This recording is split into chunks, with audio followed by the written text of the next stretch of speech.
고백합니다. 나 무엇과도 주님을 바꾸지 않으리. 다른 어떤 은혜 구하지 않으리. 오직 주님만이 내 삶의 도움이시니 주의 얼굴 보기 원합니다. 다시 한번. 나 무엇과도 주님을 바꾸지 않으리. 다른 어떤 은혜 구하지 않으리. 오직 주님만이 내 삶의 도움이시니 주의 얼굴 보기 원합니다. 주님 사랑해요. 주님 사랑해요.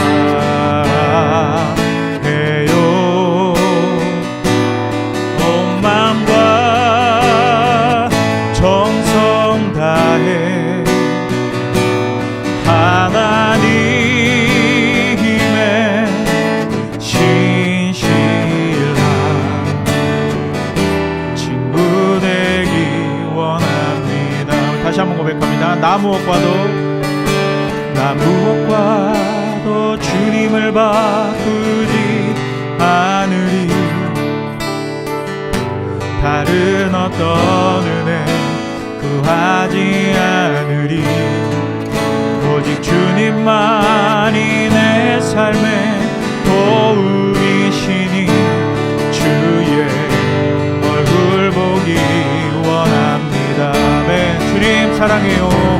주님 사랑해요.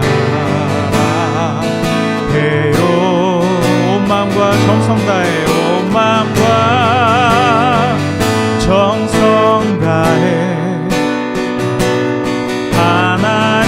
하나님의 신실한 친구 되기 원합니다. 주님 사랑해요. 주님 사랑해요. 온 마음과 정성 다해.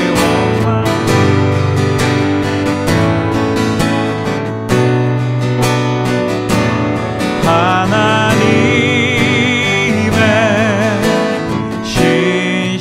신실한 친구 되기 원합니다.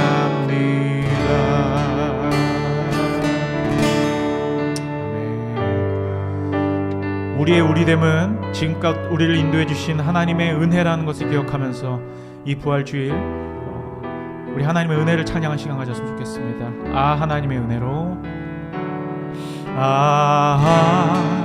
하나님의 은혜로 있을 데 없는 자 왜 구속하여 주는지 난 알 수 없도다. 내가 믿고 또 의지하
예수 믿게 하는지 주 예수 믿게 하는지 난 알 수 없도다. 내가 믿고 또 의지함은 내 모든 형편 하시는 주님을 보호해 주실 것을 나는 확실히 아네.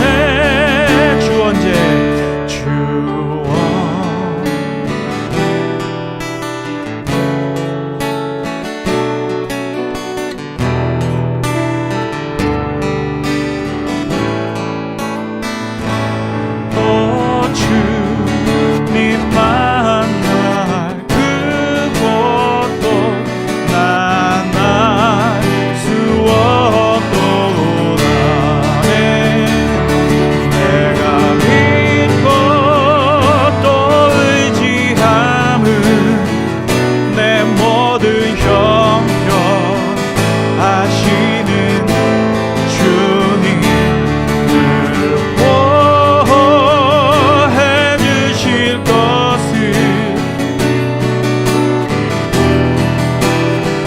마지막으로 다시 한번 고백하면 내가 믿고 의지함은 내가 믿고 또 의지함은 내 모든 형편 하시는 주님을 보호해 주실 것을 나는 확실히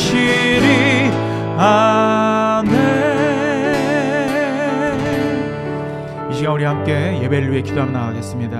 하나님, 오늘 예배 가운데 주님 홀로 영광 받아주시고 우리 주 예수께서 2000년 전에 이 땅 가운데 오셔서 부활하신 그 귀한 계시 사건을 기념하며 하나님, 오늘 하루를 주님께 온전히 영광 돌리며 구원에 감사하며 주신 은혜에 감사하는 하루 될 수 있도록 인도해달라고 함께 기도하며 나가겠습니다. 기도합니다. 하나님 감사합니다. 우리에게 이런 귀한 부활의 복된 소식을 아버지 하나님 내려주시고 또한 그것을 믿음으로 말미암아 우리 또한 부활할 것을 아버지 주님 앞에 선포하고 고백하며 아버지 하나님 시험 속에 있는 모든 것을 당신에게 올려드립니다.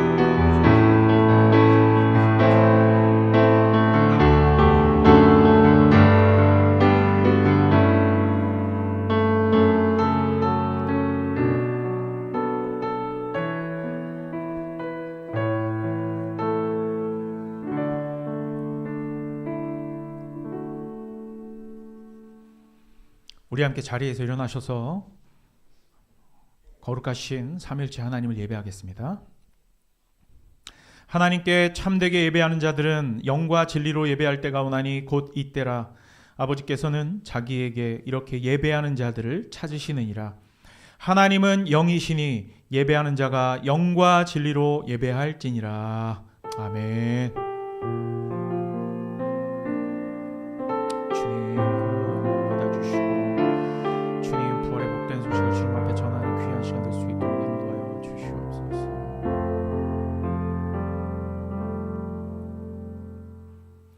오늘 우리가 함께 봉독할 교동문은 교동문 134번 부활절 두 번째 교동문입니다. 교동문 134번입니다.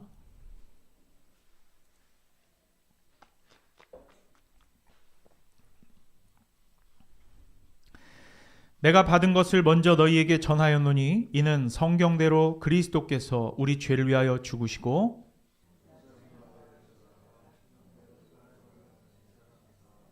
게바에게 보이시고 후에 12 제자에게와 그 후에 500여 형제에게 일시에 보이셨나니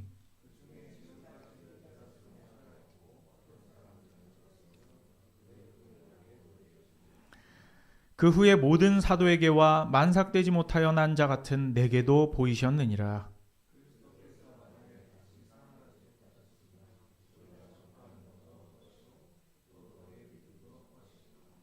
만일 그리스도 안에서 우리가 바라는 것이 다만 이 세상의 삶뿐이면 모든 사람 가운데 우리가 더욱 불쌍한 자이리라. 그러나 이제 그리스도께서 죽은 자 가운데서 다시 살아나사 잠자는 자들의 첫 열매가 되셨도다. 아멘. 사도신경으로 우리의 신앙을 고백합니다. 나는 전능하신 아버지 하나님, 천지의 창조주를 믿습니다. 나는 그의 유일하신 아들 우리 주 예수 그리스도를 믿습니다. 그는 성령으로 잉태되어 동정녀 마리아에게서 나시고 본디오 빌라도에게 고난을 받아 십자가에 못 박혀 죽으시고 장사된 지 사흘 만에 죽은 자 가운데서 다시 살아나셨으며 하늘에 오르시어 전능하신 아버지 하나님 우편에 앉아 계시다가 거기로부터 살아있는 자와 죽은 자를 심판하러 오십니다. 나는 성령을 믿으며 거룩한 공교회와 성도의 교제와 죄를 용서받는 것과 몸의 부활과 영생을 믿습니다. 아멘. 찬송가 167장 하나님 앞에 올려드리겠습니다.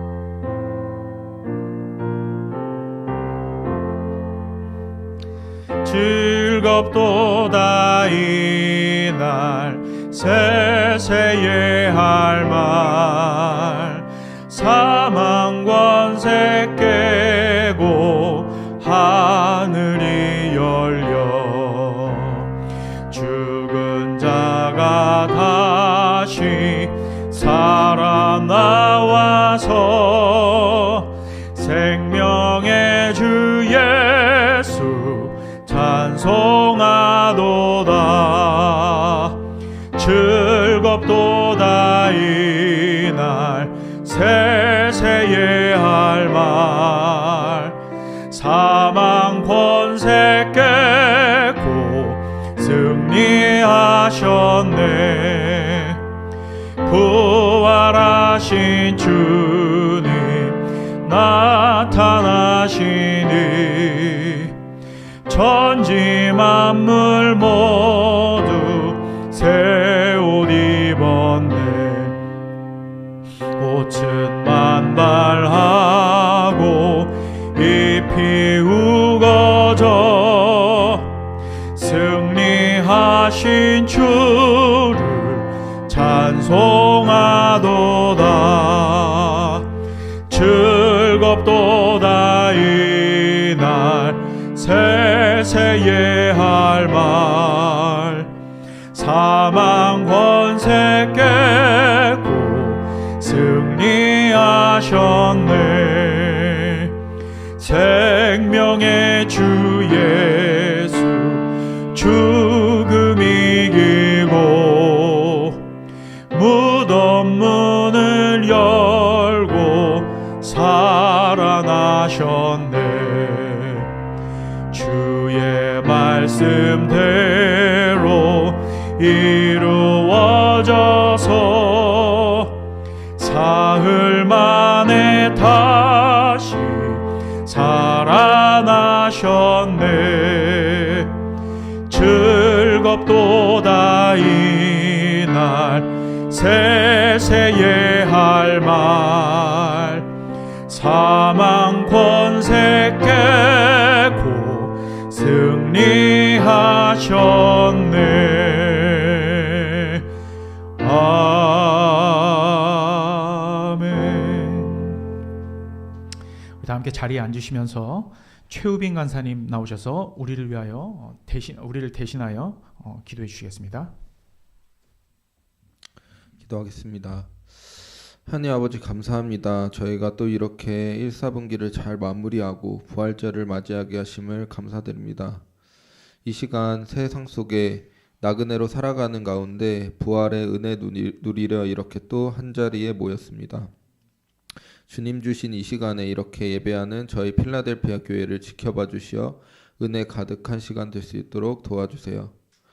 주님, 오늘 드리는 예배 가운데 함께하여 주시고 이 예배 속에서 또한 저희가 그리스도 안에 때가 찬 경륜을 위해 예정하신 창조하심과 십자가 사건과 부활하심과 우리의 향한 하나님의 모든 계획을 소망하고 기뻐하며 찬양하는 저희 성도들 될 수 있도록 인도하여 주시고 또한 특별히 말씀 전하시는 목사님 가운데 힘주시고 부활하신 하나님의 입되게 하시어 말씀에 통로되게 하시고 그 말씀 먹고 마시며 나날이 성장하는 저희 필라델피아 성도들 될 수 있도록 은혜 내려 주시옵소서. 예배를 준비하고 주님의 몸 대신 성전을 가꾸는 우리 성도들과 저희 교회를 위해 여러모로 도우시는 많은 손길들 가운데 주님께서 부족함 없도록 하시고, 그 가운데 성도들이 한 주 한 주 살아갈 때에 오늘 들은 말씀을 매일 묵상하여 우리를 위해 대속하시고 부활하신 주님의 사랑을 전하며 한 주를 살아갈 수 있도록 도와주시옵소서. 만물의 창조주이자 십자가의 구원자 되시고 부활의 능력이신 하나님, 저희의 아버지 되시고 또한 임마누엘이신 항상 저희와 함께 하시는 주님, 오직 주의 그 능력을 바라보며 세상에서 떳떳하게 살아가는 영육이 강건한 저희 공동체 될 수 있도록 인도하여 주시옵소서. 주님, 앞으로 저희 인생 가운데 결혼, 출산, 그리고 직업과 같은 많은 선택을 할 것이온데 주의 자녀들을 긍휼히 여기시어 주의 권능과 자비하심으로 그 모든 일들 가운데 주의 거룩하신 방향으로 선택할 수 있도록 지혜 주시고, 또한 그들 안에 현실적인 문제에 있어 염려하며 침잠하기보단 영원을 소망하는 마음 가운데 주님께 묻고 기도하여 시편에서의 다윗처럼 하나님과 관계하는 성도들 될 수 있도록 하여 주시옵소서. 예배의 시종을 주님께 의탁드리며 오직 주 예수 그리스도 이름으로 기도드립니다. 아멘.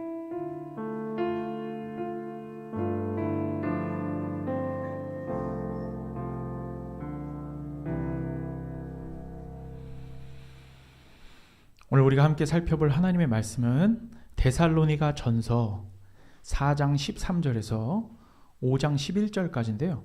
우리가 함께 봉독할 말씀은 13절에서 18절까지만 함께 읽겠습니다.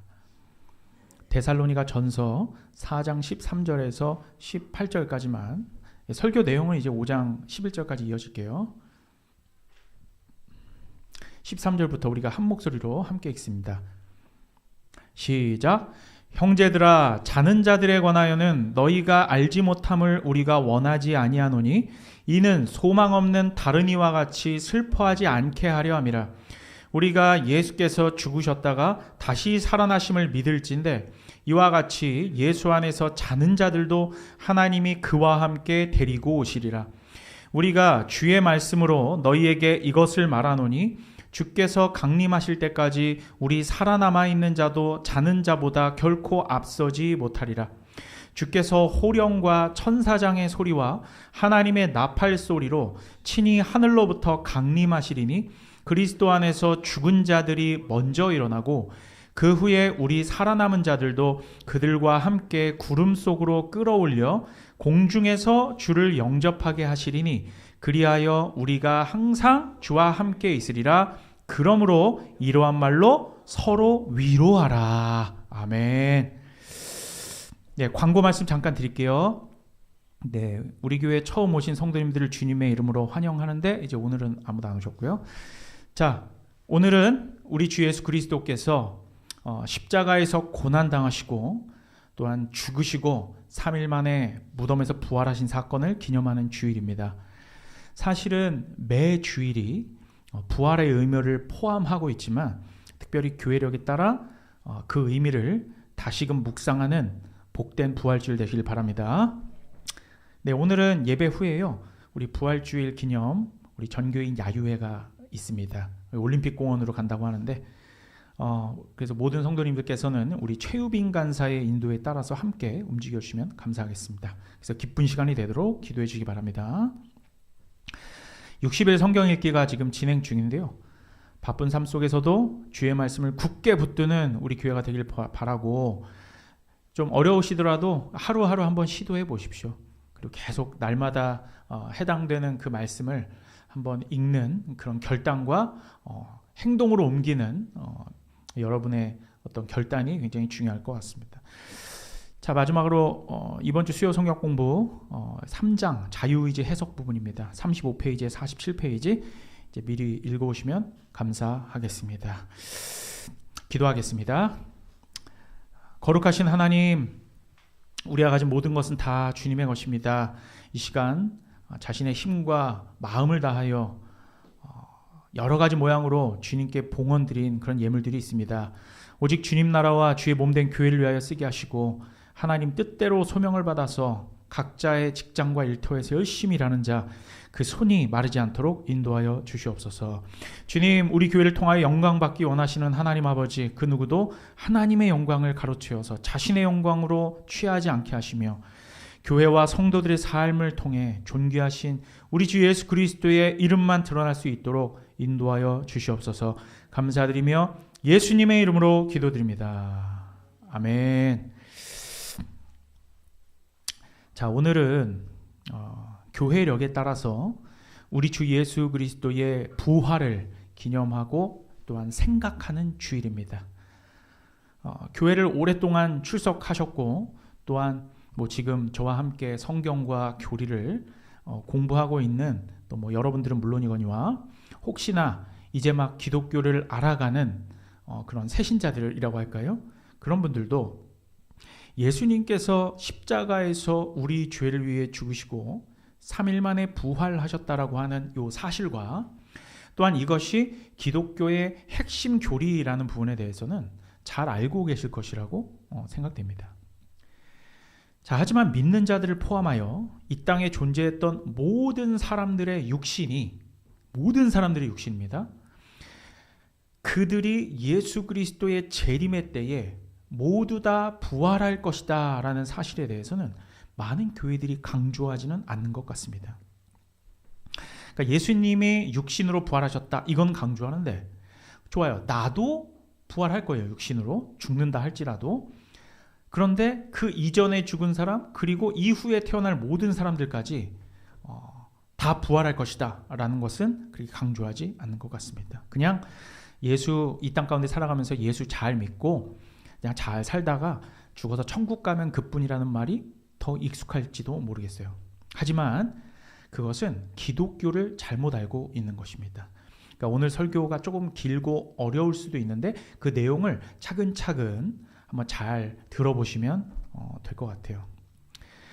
자, 먼저 오늘 본문이 언급하고 있는 부활에 대해서 한번 소고해 보도록 하겠습니다. 잘 들어보세요. 이제 좀 내용이 조금 이제 좀 장황해집니다. 자, 과거에요. 20세기가 1900 몇 년 이렇게 되겠죠. 20세기 유럽에서는 19세기 말부터 태동하였던 이른바 자유주의 신학이라고 하는 진영에서, 그러니까 과학이 발전하면서 신학도 어떤 과학적인 그런 어떤 결과물들을 받아들이기 시작한 거예요. 그러면서 이런 자유주의 신학 진영에서 사람이 완전하게 죽어서 무덤에 묻혔다가 다시 살아난다라는 것은 그러니까 오늘날뿐만 아니라 당시의 현대인들에게 있어서도, 그렇죠? 20세기 사람들도 당시의 현대인들이겠으니까, 그러니까 당시의 현대인들에게 있어서 기독교를 믿기 힘들게 만드는 것 중에 하나였습니다. 그러니까 죽은 사람이 다시 살아났다라는 거. 그러니까 그러한 신화적인 요소들, 그러니까 사람이 죽었다가 살아난다든지 아니면 기적이라든지 이런 것들을 성경으로부터 싹 다 걷어내야 된다라고 주장하는 사람들이 그 당시에 있었어요. 1900년도 초반에 유럽에서 특별히. 그러니까 예수님의 동정녀 탄생이라든지 혹은 우리가 함께 다루게 될 이 죽은 자 가운데서의 부활, 그리고 예수님께서 하늘로부터 다시 오심, 예수님의 재림이죠. 이러한 것들은 이제 이 사람들이, 그러니까 자유주의 진영의 신학자들이 어떻게 얘기를 했냐면, 성경의 저자들이 특정한 가르침의 핵심을 강조하기 위해서 임의로 삽입한 신화적인 요소에 불과하다. 그러므로 그러한 신화적인 요소들을 제거하고 그리고 성경이 가르치고자 하는 그런 엑기스만을 추출해내야 된다라고 주장했던 사람들이 자유주의 신학자들이었어요. 그러니까 이러한 작업의 대표적인 자유주의 신학자 중에 한 명이 되게 유명한 사람인데 루돌프 불트만이라고 하는 독일의 신학자가 있었습니다. 그리고 이러한 사람들의 주장, 근데 이거는 저는 이제 재앙이라고 생각하는데, 그렇죠? 저는 이렇게 표현해요. 이런 사람들의 주장이 결국은 그 유럽을 굉장히 한번 휩쓸기는 했는데, 그래서 이 사람들이 이렇게 시도했던 작업을 성경의 비신화화 작업이다, 이제 이렇게 명명하곤 했습니다. 그래서 비신화화 작업이란 예를 들면 이런 겁니다. 요한복음 6장이라든지 아니면 다른 공간복음에도 등장하는 오병이어의 기적 사건 있죠. 이건 제가 우리 성경 공부하는 분들에게도 제가 많이 설명을 드렸는데, 그러니까 오병이어의 기적 사건을 보면 요한복음은 분명히 예수 그리스도께서 어린아이가 내어놓은 보리떡 5개와 물고기 2마리로 그 물고기 2마리에 축사하시고, 그리고 그것들을 제자들이 무리에게 나누어 주자 그 떡과 물고기를 인하여 남자만 5,000명이 배부르게 먹었고, 그죠? 그리고 12광줄이나 남았다라고 성경은 기록하고 있거든요. 하지만 불투만은 어떻게 얘기했냐면, 이 말을 고지고대로 믿어서는 안 된다.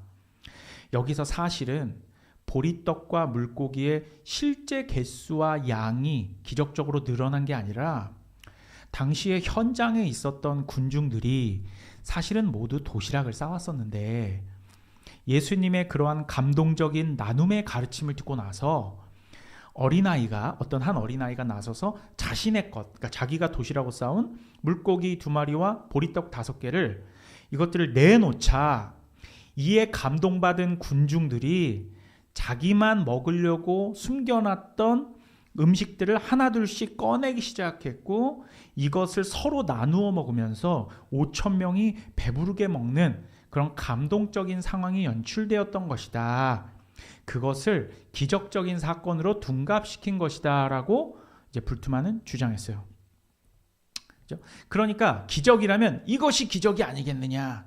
이거 사실 감정적인, 우리가 뭐 기적이라면 기적 사건일 수는 있겠죠. 그렇게 말을 한다라는 것이. 이러한 논리로 역사적인 성경의 기적적 계시 사건을 마치 휴먼 다큐멘터리로 전락시켜 버린 것입니다. 그래서 불투만이 생각하기에는 오병이어의 기적 사건은 이렇게 도시락을 쌓은 것을 나누어 서로 풍족하게 된 것인데, 당시의 초대교회가, 예수님 이후의 초대교회가 케리그마를 강조하는, 그러니까 신적인 선포를 말하는 겁니다. 그러니까 케리그마를 강조하는 교회들이 예수님의 신적인 권위를 더하기 위해 이런 기적의 사건으로 과장하여 기록한 것이 복음서다, 이렇게 말했어요.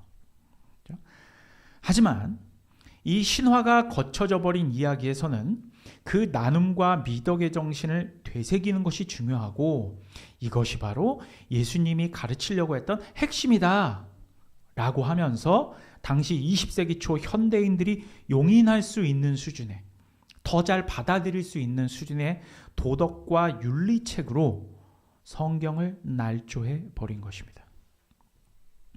여러분, 이것은 부활을 다룰 때도 마찬가지였어요. 자유주의 신학자들은 육신의 부활은 과학적으로 있을 수 없는 일이기 때문에 그냥 신화와 같은 일로 치부해버리고, 실상은 예수님의 가르침이 우리 안에서 부활하게 되는 것이다, 이렇게 얘기를 했어요. 그렇죠? 그랬을 때 바로 우리가 마치 새로 태어난 사람들처럼 새로운 삶을 살 수 있다. 그렇죠? 그러니까 한마디로 육신의 부활이나 정말로 죽은 사람이 부활한 게 아니라 정신의 부활을 얘기한다는 거죠. 그렇죠? 그래서 예수님의 가르침을 따르는 정신이 부활한 작은 예수들이, 이런 얘기 많이 들었죠. 뭐 작은 예수, 이러한 작은 예수들이 살아가는, 즉 서로 돕고 약자들을 배려하고 돌보고 하는 그런 어떤 절대적으로 평등한 세상을 만들어가는 게 예수님 부활 사건의 본질이다라고 얘기를 했어요. 그리고 사실 이제 더 나아가서 이 불투만이라는 사람은, 불투만뿐만 아니에요. 많은 자유주의 신학자들은 예수님께서 실제로 이러한 삶을 사셨는지에 대해서도 의심합니다. 그러니까 성경의 역사성 자체에 대해서 의심을 하긴 하는 거예요. 그건 교회가 기록한 것이다. 그냥 그 이후에 기독교를 만든 사람들이 예수 그리스도에 대한 어떤 이런 도덕적이고 윤리적이고 또한 신화적인 요소들 덕지덕지 붙여서, 그죠? 그래서 역사성에 대해서 굉장히 의심하게 되는 거죠. 그죠?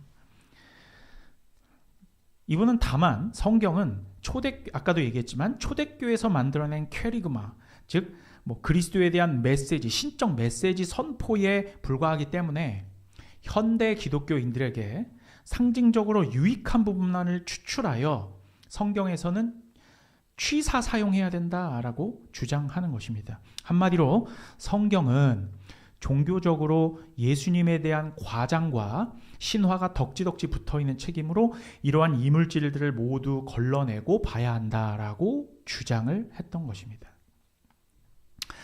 자, 여러분 한번 현대인으로서 21세기 현대인으로서 한번 생각해 보세요. 그럴듯합니까? 세상 사람들이 이걸 들으면 이해가 되고 더 잘 용인될까요? 그죠? 그럼 이러한 감동적인 희생과 나눔의 정신이 되살아나서 더 좋은 세상으로 바뀔 수 있는 걸까요?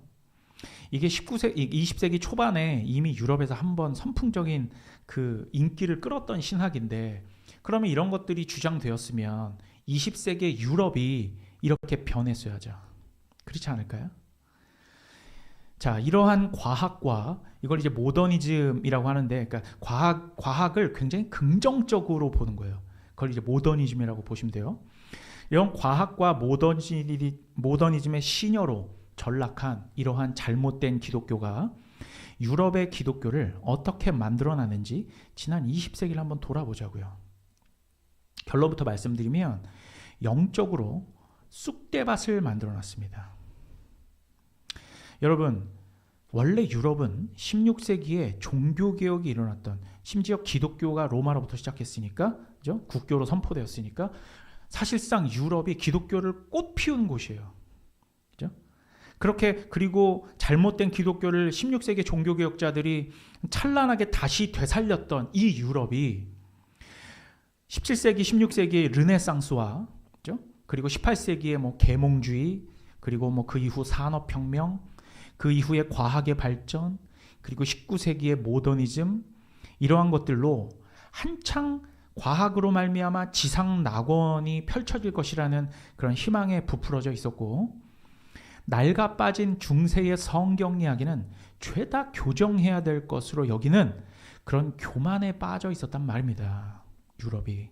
그러다가 여러분 20세기의 유럽에서 큰 사건이 두 번이나 일어났는데 그게 뭐였죠? 1, 2차 세계대전이었죠.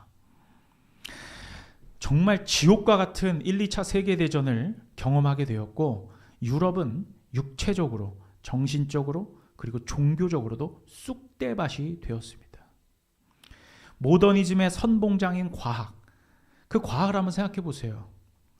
여러분, 정밀기계공학이, 그죠? 자동차를 만드는 것도 있었겠지만 사실은 뭘 만들었습니까? 총을 만들었죠. 그리고 생화학과 같은 것들이, 그죠? 뭐 유한락스를 만들면 얼마나 좋았겠어요. 하지만 독가스 같은 대량 살상 무기를 만들고, 당시에 물리학은, 한창 발전했는 물리학은 뭘 만들었어요? 핵폭탄을 만들었습니다. 그래서 여러분 최근에 오펜하이머 같은 영화도 나왔잖아요. 그렇죠? 이렇게 과학이, 모더니즘의 선봉장인 과학이 사람들을 몰살하는 도구로 쓰이는 것을 본 것이죠. 그런데 여러분, 유럽의 당시 현대인들은, 그런데 제가 아까 얘기했지만 불트만 같은 사람은 그런 모더니즘의 시녀가 되어서 교회로 뭘 들고 왔어요?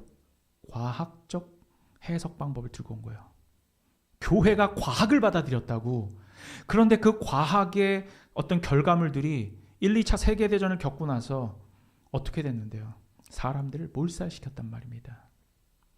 여러분, 그러면 누가 과학을 받아들인 기독교를 믿겠냐고. 기독교가 과학을 신봉하면 과학으로 처참한 상황을 맞이한 사람들은 도대체 어디로 가서 위로를 얻어야 된다는 것이냐. 자, 그래서 20세기의 현대인들을 교회로 오히려 불러 올려던 이런 모더니즘을 등에 업은 성경의 비신화 작업이 오히려 교회를 텅텅 비게 만드는 그런 결과를 초래했단 말입니다. 그래서 이후에 사람들은 알게 된 것이죠. 인간은 과학적인 존재, 과학적인 동물인 줄 알았는데 사실 그렇지 않고 종교적 동물이다라는 것을 알게 된 것입니다. 그리고 지금의 유럽 교회들은, 뭐 지금 한번 유럽의 교회들 보세요. 그죠? 다 그냥 관광지가 되었죠. 그죠? 심지어 종교개혁 시절의 영광도 이미 다 한물 갔어요. 그죠? 이미 그렇게 유럽의 교회들은 종교개혁 시절의 영광에 미치지 못하는 그런 상황으로 이미 전락해 버렸습니다. 물론 유럽과는 다르게 여러분 교회사를 살펴보면 이제 청교도들이 미국으로 건너가서 미국의 기독교는 조금 독특한 어떤 모습을 띠게 됩니다. 그런 양상을 띠게 돼요. 그렇죠? 우리는 유럽보다는 미국의 어떤 그런 미국 교회의 영향을 많이 받은 기독교가 되었죠. 이러한 미국 기독교의 영향을 받은 한국 개신교의 스펙트럼 속에서는 성경에서 어떤 신화화된 기적들을 제거하자고 달려드는 사람들은 거의 없습니다.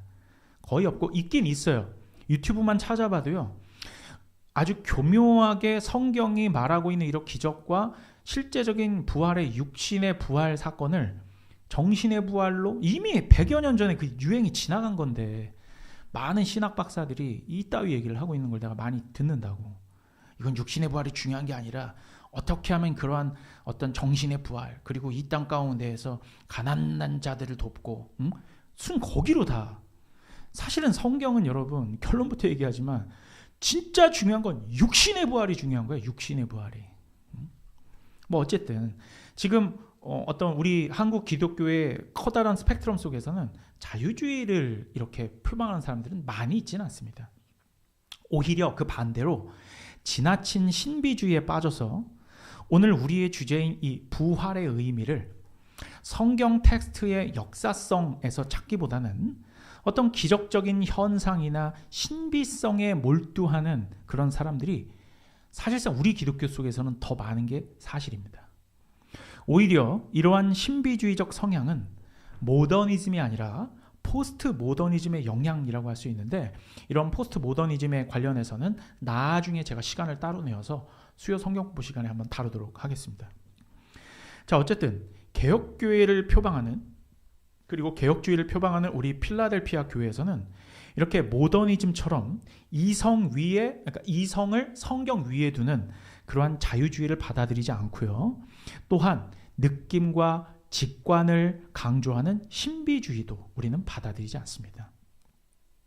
우리는 기록된 하나님의 말씀으로서의 정경 66권을 역사적이며 객관적인 사실로 받아들이고 그거를 객관적이고 역사적으로 받아들인다는 것은 문자적으로만 성경을 받아들인다는 건 아니에요.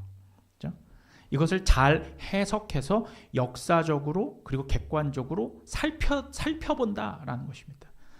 또한 성경을 볼 때 우리는 하나님의 작정과 섭리 속에서 구속사적인 관점으로 모든 세계를 바라보는 그러한 언약 신학적 관점으로 성경을 보고 또한 그것을 추구하기 때문에 오늘 우리가 살펴볼 예수님의 부활 그리고 재림에 대해서도 단지 이성적 판단이나 느낌보다는 성경 말씀을 근거로 이해하는 어떤 기준이 있다라는 것입니다.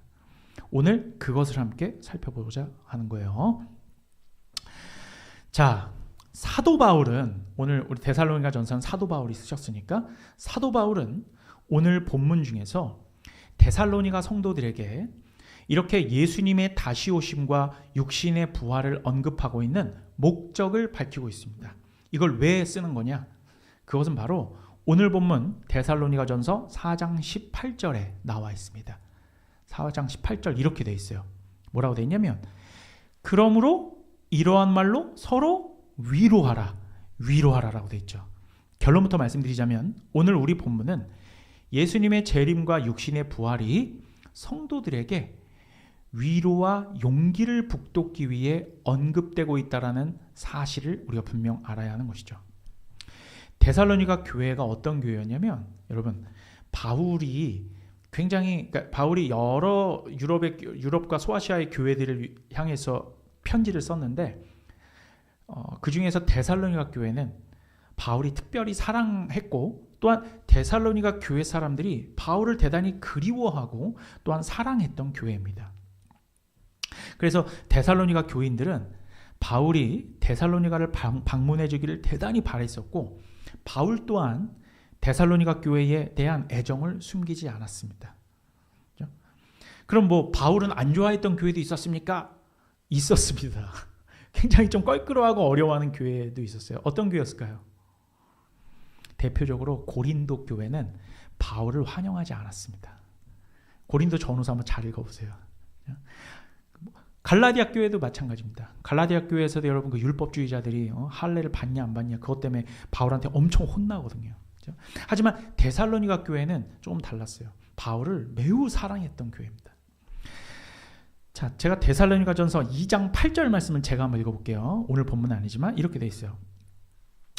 우리가 이같이 너희를 사모하여 하나님의 복음뿐 아니라 우리의 목숨까지도 너희에게 주기를 기뻐함은 너희가 우리의 사랑하는 자 됨이니라. 이렇게 편지에서 바울이 자신의 그 어떤 데살로니가 교회에 대한 애정을 숨기지 않았다고. 그렇죠? 그런데 이렇게 사랑했던 교회에 위로와 용기를 얼마나 주고 싶겠어요. 저도 제가 물론 같이 이렇게 개척한 교회이긴 하지만 제가 필라델피아 교회 성도들을 얼마나 사랑하겠어. 진짜 내 몸과 내 팔뚝이 잘려나가더라도 여러분들의 영혼을 위해서라면 내 목숨을 바칠 만한 그러한 사랑이 있겠죠. 근데 사도 바울도 마찬가지라는 얘기입니다. 그렇죠? 이렇게 사랑하는 교회에 마지막으로 위로와 용기를 전하는 말씀이 바로 오늘 우리 본문 속에서 다루는 예수 그리스도의 부활과 재림이라는 것입니다.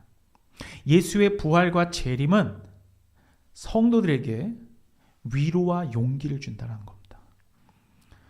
자, 오늘 본문 4장 13절에서 17절 내용을 제가 빠르게 다시 한번 읽어볼게요. 다시 한번 잘 들어보세요. 형제들아, 자는 자들에 관하여는 너희가 알지 못함을 우리가 원하지 아니하노니 이는 소망 없는 다른 이와 같이 슬퍼하지 않게 하려 함이라. 우리가 예수께서 죽으셨다가 다시 살아나심을 믿을진대 이와 같이 예수 안에서 자는 자들도 하나님이 그와 함께 데리고 오시리라. 우리가 주의 말씀으로 너희에게 이것을 말하노니 주께서 강림하실 때까지 우리 살아남아 있는 자도 자는 자보다 결코 앞서지 못하리라. 주께서 호령과 천사장의 소리와 하나님의 나팔 소리로 친히 하늘로부터 강림하시리니 그리스도 안에서 죽은 자들이 먼저 일어나고 그 후에 우리 살아남은 자들도 그들과 함께 구름 속으로 끌어올려 공중에서 주를 영접하게 하시리니 그리하여 우리가 항상 주와 함께 있으리라. 여러분, 그리스도인들이 불신자들과 극명하게 다른 세계관이 바로 이 부분입니다. 죽음은 끝이 아니라는 거예요. 죽음은 끝이 아니다. 그렇죠? 우리에게 있어서 죽음은 또 다른 시작이라는 거죠. 세상 사람들은 사람의 죽음이라는 것은 어떤 존재의 소멸, 모든 끝 이렇게 말할 수 있겠지만 우리는 그렇지 않죠. 우리는 또 다른 시작입니다. 죽음 이후에 대한 삶의 소망을 가지고 있는 것이죠. 이것은 예수님 안에서 자는 자들도 하나님이 그와 함께 데리고 오신다라고 하는 14절의 표현 안에 있는 거죠. 자는 자들, 그러니까 우리로 말하면 죽은 자들인데 성경은 자는 자들이라고 지금 표현하고 그들을 데리고 오시겠다라고 얘기해요. 어디로 다시 데리고 옵니까? 어디로요? 이 땅 가운데로 다시금 데리고 오신다고요. 이 세상으로. 여러분, 그리고 오늘 본문은요. 왜 죽은 사람을 잔다라고 표현할까요? 성경에 보면요. 잔이라 이런 표현이 많거든요. 그렇죠? 여러분, 이것은 그냥 애두른 표현일까요? 기본적으로 여러분 잔다라고 하는 것은 무언가를 전제로 하는 것입니다. 그게 뭘까요? 그것도 맞아요. 좋아. 자는 게 죽은 건 아니니까. 근데 그거보다 잔다, 영원히 자는 사람이 있습니까? 그렇죠. 잔다라는 건 깨어남을 전제로 한다라는 것입니다.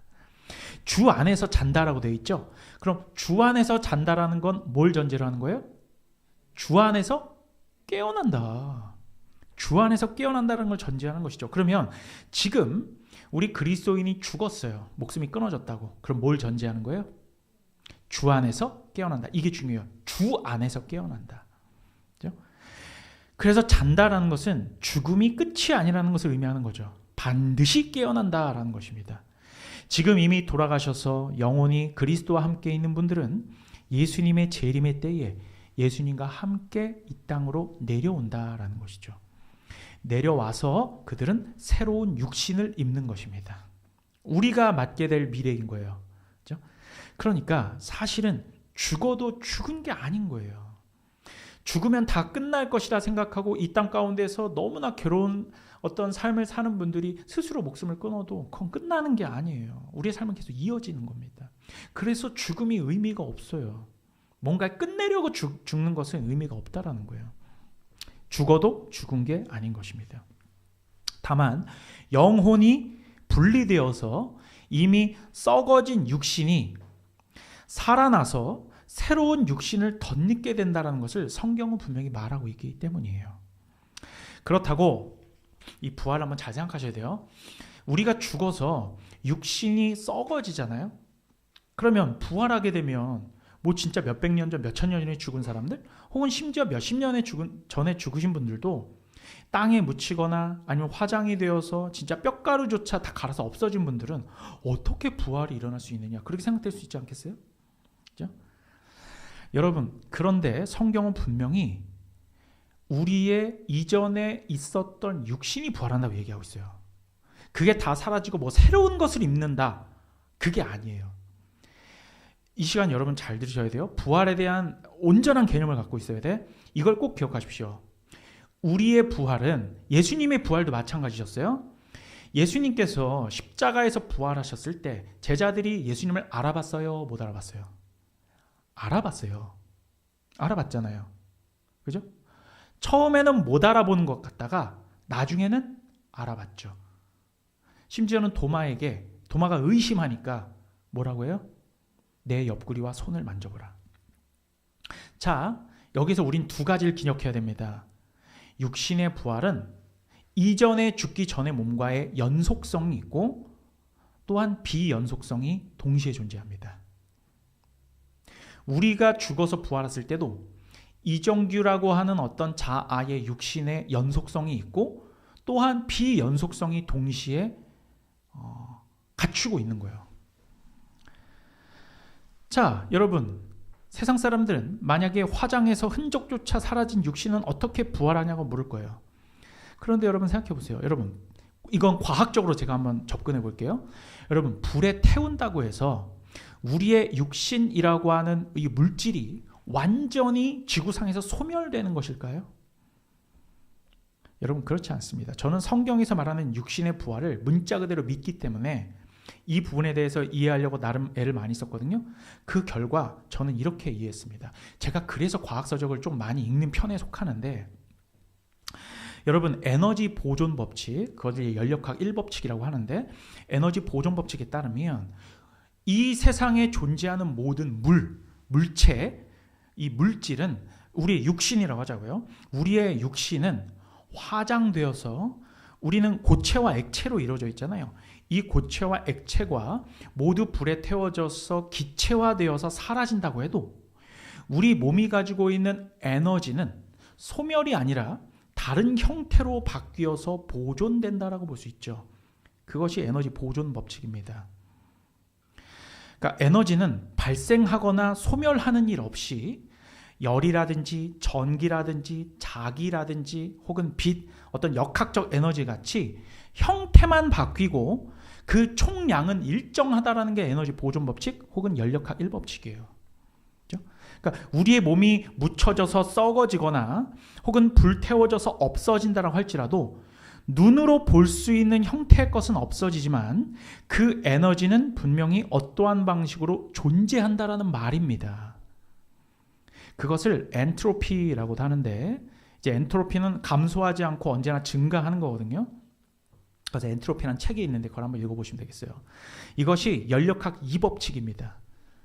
제가 연력학 2법칙은 제가 예전에 직장을 다닐 때 제가 이제 이런 신재생 에너지와 같은 어떤 그런 그 기술 영업을 제가 했거든요. 그래서 기술 영업직이라서 제가 전공을 그쪽으로 한 건 아닌데 그걸 하려다 보니까 회사에서 저한테 자격증을 따라고, 그래서 이제 공조 냉동 자격증을 땄어야 됐거든요. 그래서 막 필기 시험도 보고 그랬었어요. 그때 제가 이 아주 기본적으로 배웠던 게 바로 연력학 2법칙이었어요. 자, 어쨌든 뭐 중요한 것은 우리 육신의 존재가 이 지구상에서 완전히 소멸하지 않고 에너지의 형태로 남아있다라는 것입니다. 그래서 사실 부활을 한다는 것은 어떤 아무것도 없는 상태 혹은 없어진 상태에서 무언가 생성되는 것이 아니라 우리가 이 땅 가운데 존재했던 근거가 다시금 살아나서 우리의 영혼과 다시금 합쳐진다는 얘기입니다.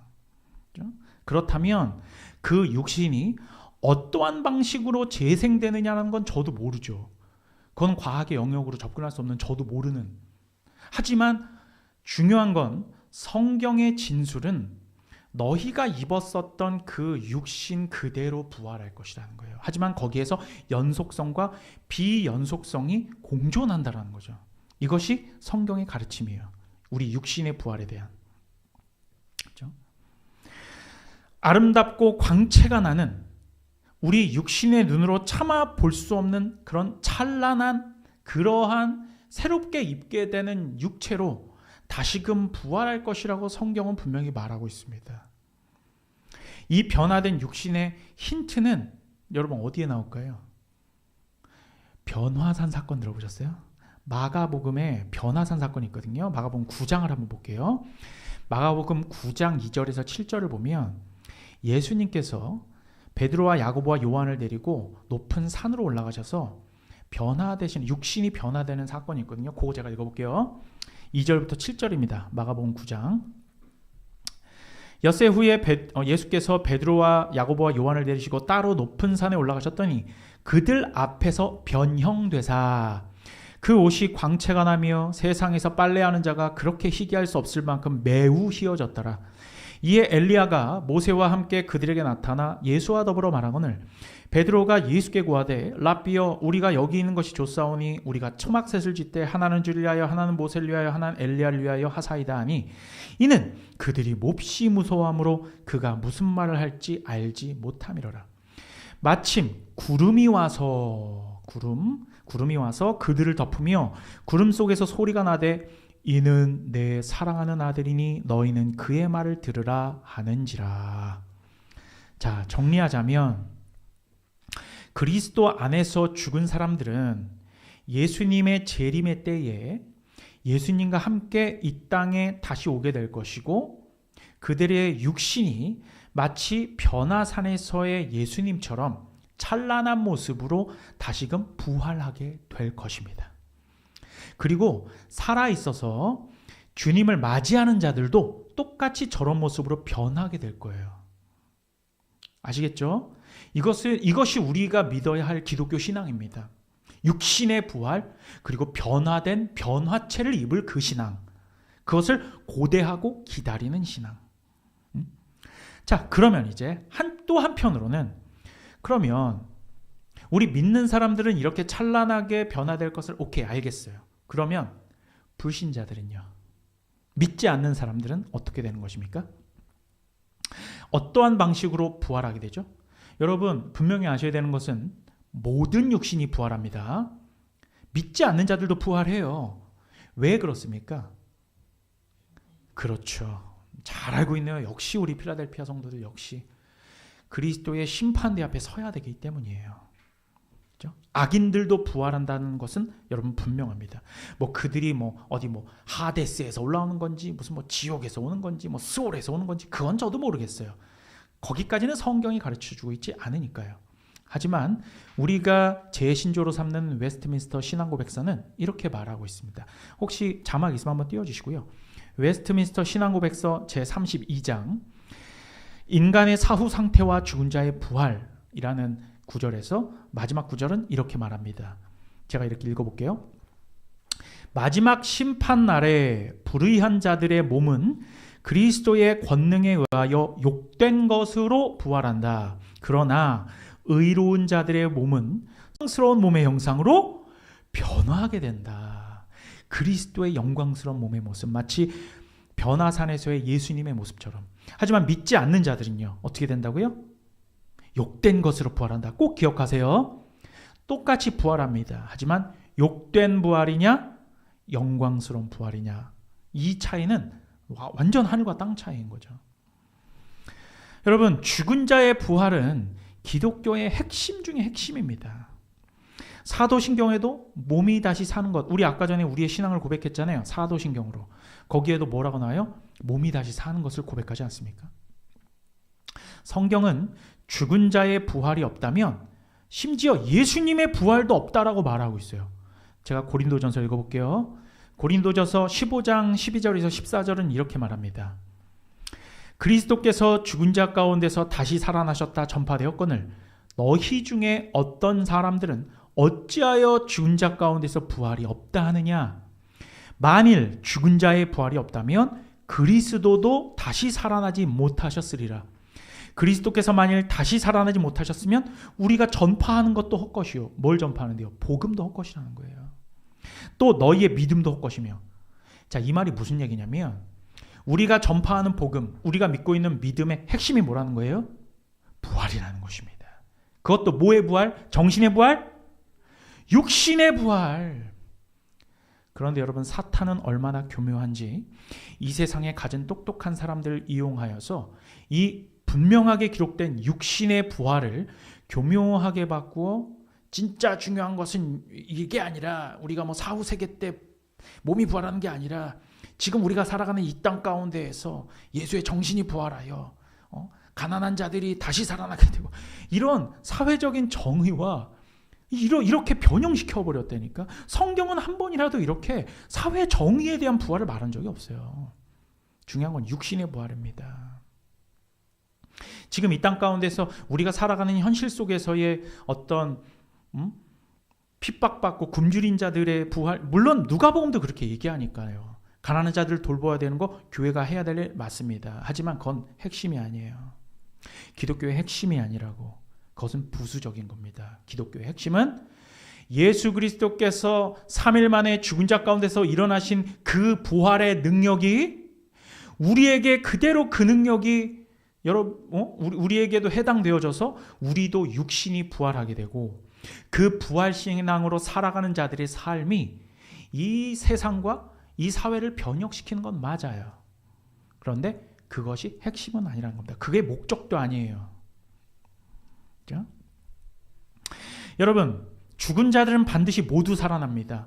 죽은 자들의 영혼이 뭐 9천을 떠돌다가 부활한다. 그거는 여러분 그냥 뭐 샤머니즘이고, 그게 아니라 성경을 잘 살펴보니까 여러분, 의인들은 어디를 가는 것으로 예상이 되냐면 분명 육신과 영혼이 분리됩니다. 분리되어서 그들의 영혼이, 제가 연구한 바에 따르면, 저는 누가복음의 예수님의 양쪽 편에 있었던 그 강도 사건, 그들과의 그 대화 사건으로 미루어 짐작하여 예수 그리스도를 믿는 의인들은 헬라어로 하면 파라데이소스, 영어로 하면 파라다이스, 그것은 낙원으로 간다라고 얘기하고 있어요. 그런데 그 파라데이소스, 즉 낙원이라고 하는 곳이 천국이냐? 아니에요. 아니에요. 천국은 완성되지 않았습니다. 바실레이아 투 테우, 하나님의 나라, 바실레이아 돈 우라논, 하늘나라, 천국이라고 하는 것은 예수 그리스도께서 이 땅 가운데 다시 오셨을 그 재림의 때에 완성되는 나라예요. 그리고 심지어 예수님께서는 하나님의 나라는 너희 안에 있느니라고 얘기했죠. 그것은 물론 우리가 맞게 될 영원히 살아갈 그 나라가 맞아요. 맞아요. 그런데 예수님께서 다시 오셨을 때 완성됩니다. 우리가 죽어서 가는 곳이 천국은 아니에요. 그것은 파라데이소스입니다. 이건 분명해요. 왜? 성경에 나와 있으니까요.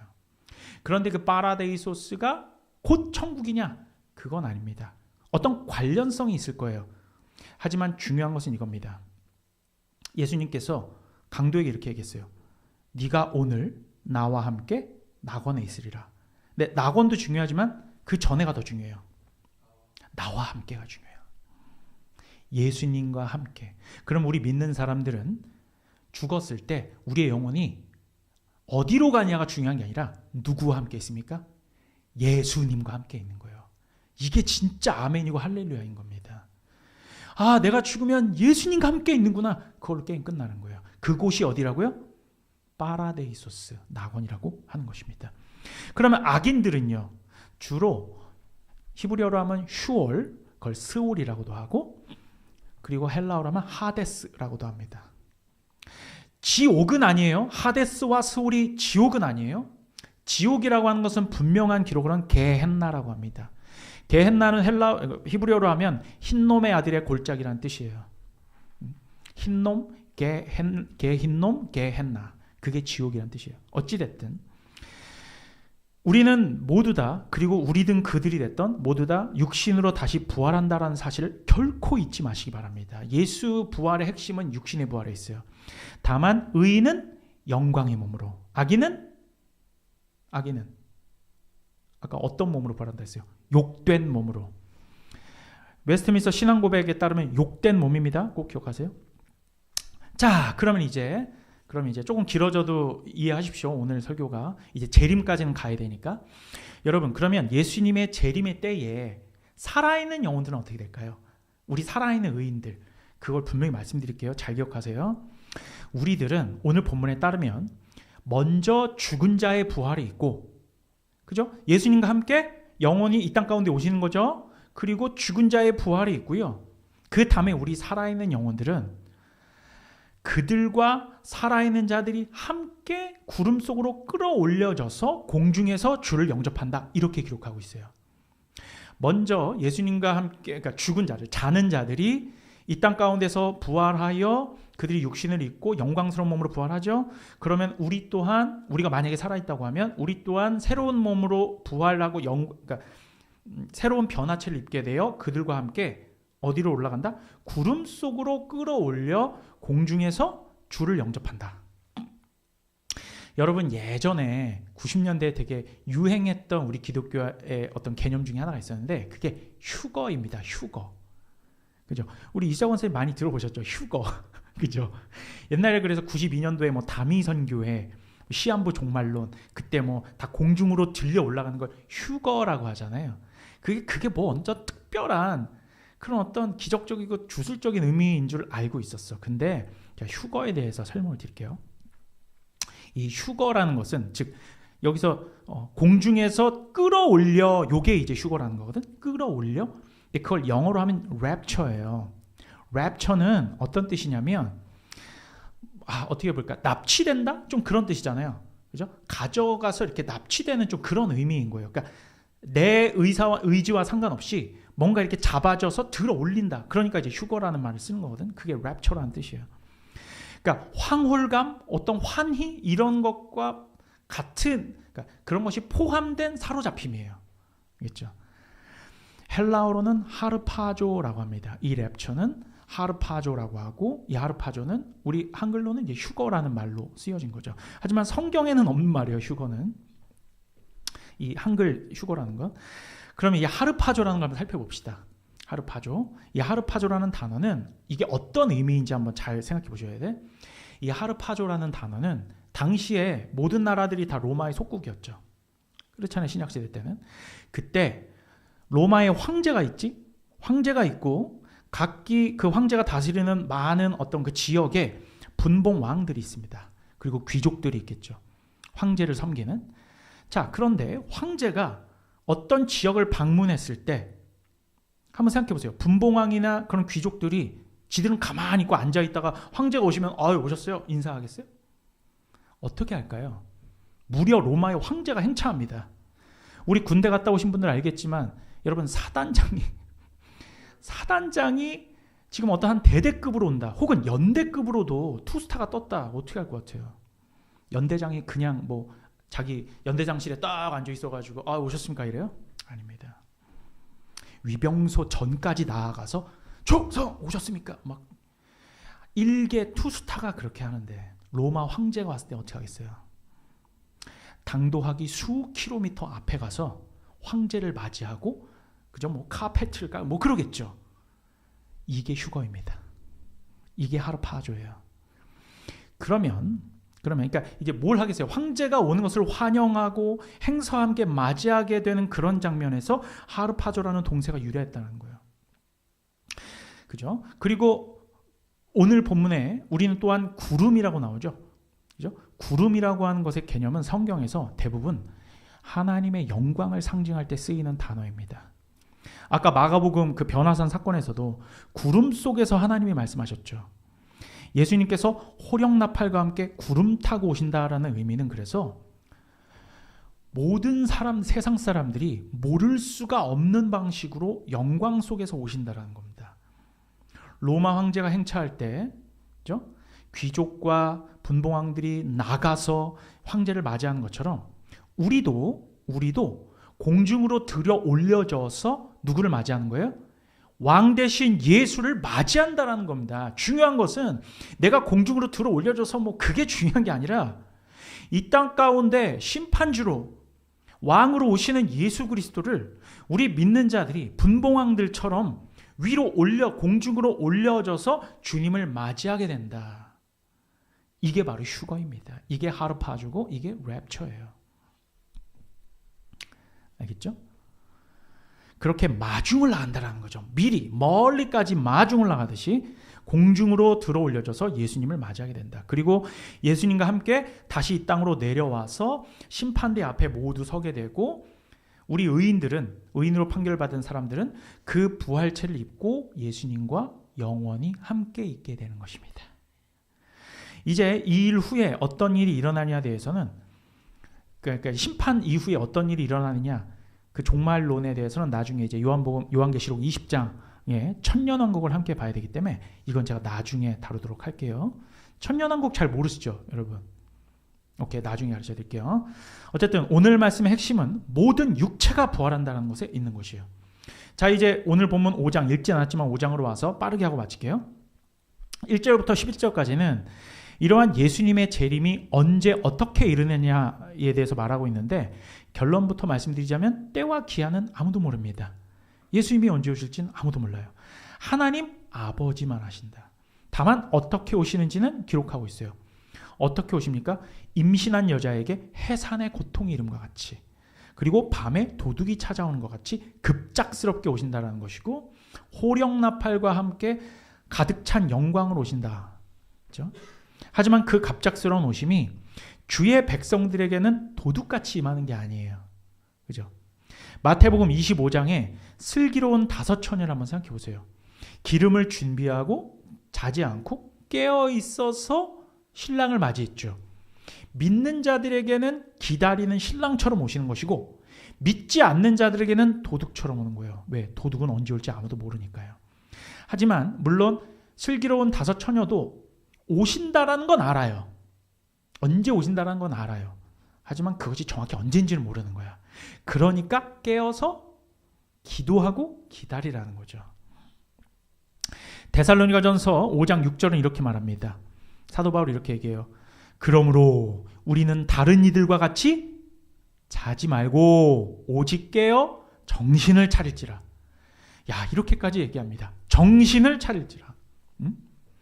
여기서 잠들지 말라는 말씀은 미련한 5처녀처럼 영적으로 나태해지지 말라는 것입니다.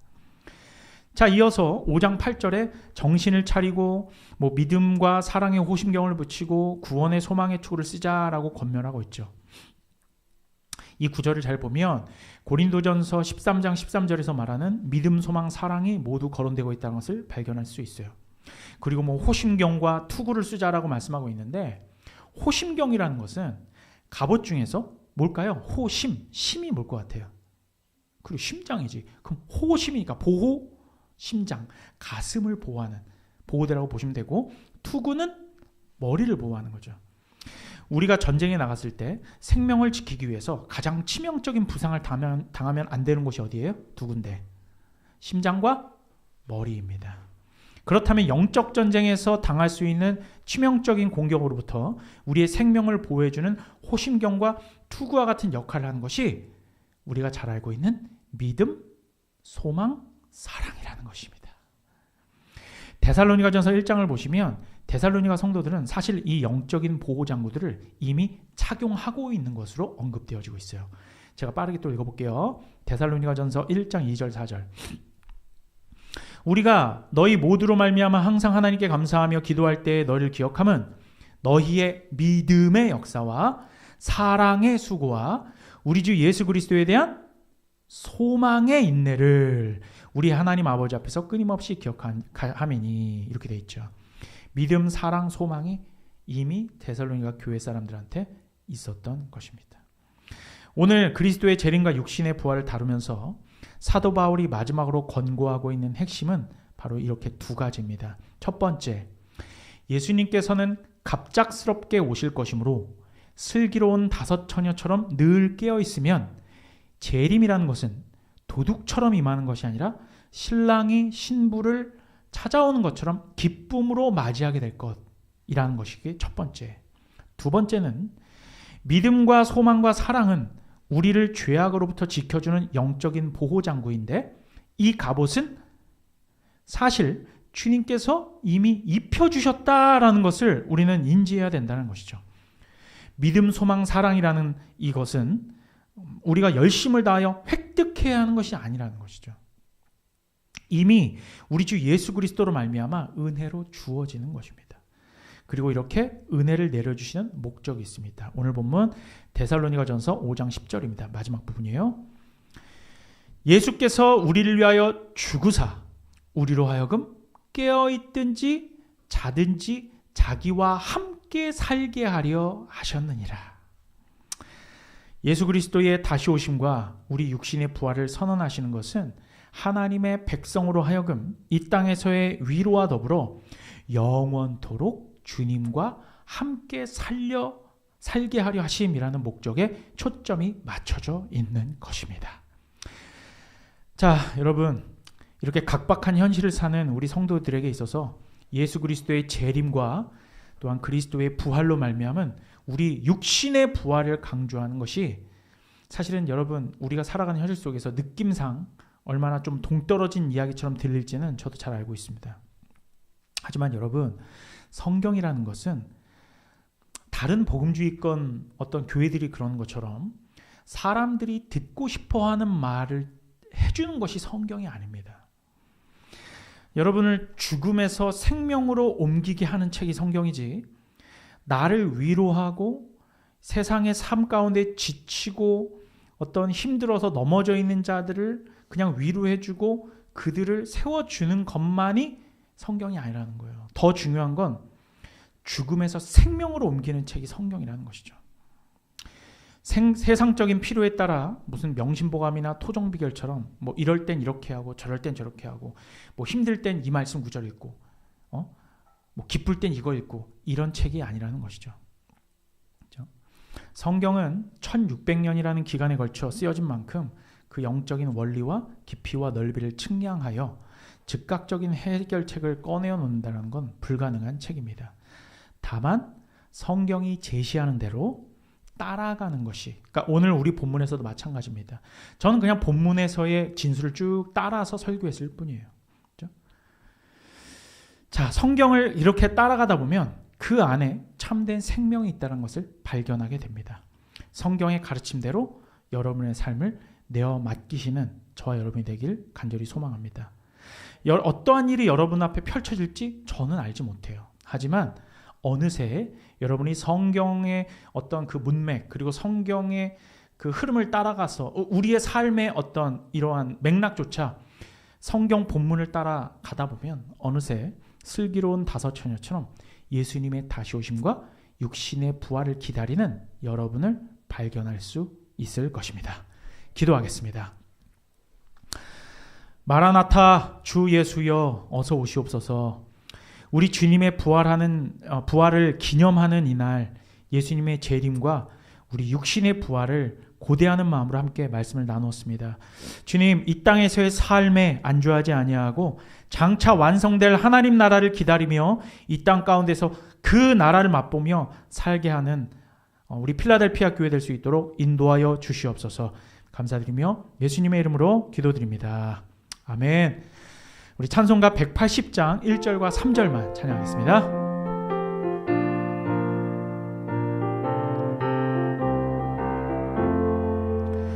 하나님의 나팔 소리 전지 진동할 때에 예수 영광 중에 구름 타시고 천사들을 세계 만국 모든 곳에 보내어 구원 받은 성도들을 모으리.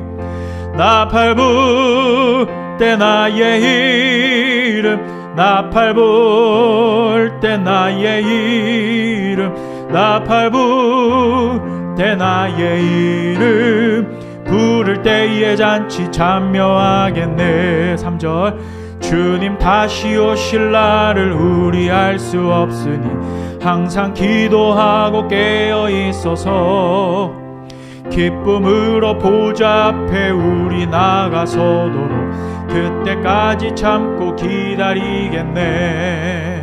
나팔 불 때 나의 이름, 나팔 불 때 나의 이름, 나팔 불 때 나의 이름 부를 때에 잔치 참여하겠네. 아멘. 지금은 우리 주 예수 그리스도의 은혜와 아버지 하나님의 극진하신 사랑하심과 성령의 감화교통 충만 내주 역사하심이 죽음을 두려워하지 아니하고 주님과 함께 있어 육신의 부활을 기다리는 자가 되기 원하는 여기 있는 모든 주님의 권속들 위해 지금부터 영원토록 함께 하시기를 우리 주 예수 그리스도의 이름 받들어 간절히 축원하옵나이다. 아멘. 주님, 다시 사신 주님을 찬양하며 모든 영광과 존귀를 올려드립니다. 주님 홀로 영광 받아 주시옵소서. 아멘. 주님 감사합니다.